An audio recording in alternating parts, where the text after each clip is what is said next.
Pagtuo nga makaluwas sa Episodio 18 mao ni ang atong mabasa kay tungod sa grasya sa Dios naluwas kamo pinaagi sa inyong pagtuo kang Hesukristo.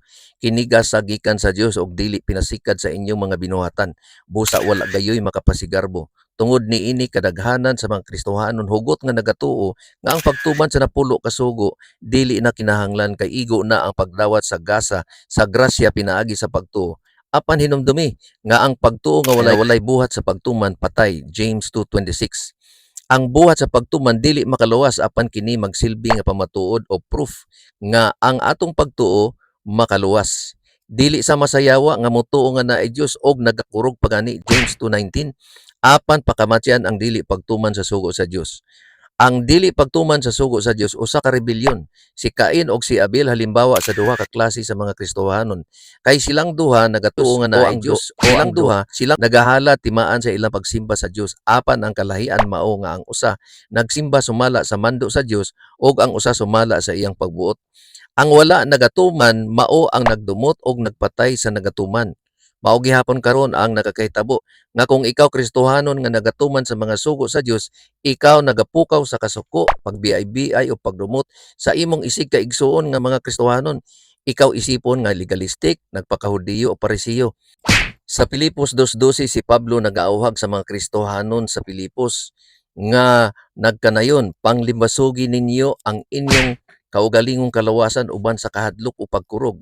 Kini nga panlibas og kinahanglan human nato idawat ang grasya sa kaluwasan. Ang challenge ni Santiago kanato nga mga Kristohanon nga nakadawat og grasya sa Dios mao kini ipakita mo ang imong pagtuo nga walay buhat og ipakita ko ang akong pagtuo pinaagi sa akong mga buhat. Santiago 2:18. Unsa ang imong pagsabot ani nga challenge si Santiago nga wala nay buhaton ang usa ka gigrasyahan og nakabaton sa kaluwasan nga Kristohanon? Human kita giluwas, dili ta magtinapulan sa pagsunod sa iyang mga sugo. Kay kini lamang maoy bugtong nga paagi nga ato ipamatuod sa Dios ang atong gugma kaniya. Higala, unsa nga klase sa pagtuo ang naa nimo nga pagtuo? Makaluwas nga pagtuo o sama sa pagtuo sa yawa nga mokurog apan kanunay musupak? Ikaw ba modumot sa mga Kristohanon nga nagatuman sa napulo ka sugo? Of course, ikaw rapod ang makatubag. Ana, Juan 14:15, kung gihigugma mo ako, imong tumanon ang akong mga sugo.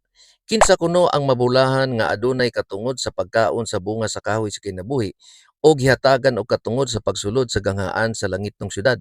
Sa katapusang libro o katapusang kapitulo sa Biblia nga makita sa Pinadayag 22:14, mao kini ang atong mabasa.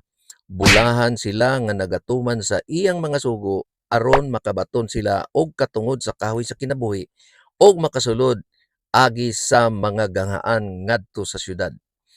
Kini lang ang atong mubo nga pamalandong karong adlaw. Padayon lang sa pagsunod sa atong mga reels video og mag-like, magkomento, mag-follow og mag-share. Kita ta sa sunod na pod nga video. Ang Dios mag-amping kanatong tanan.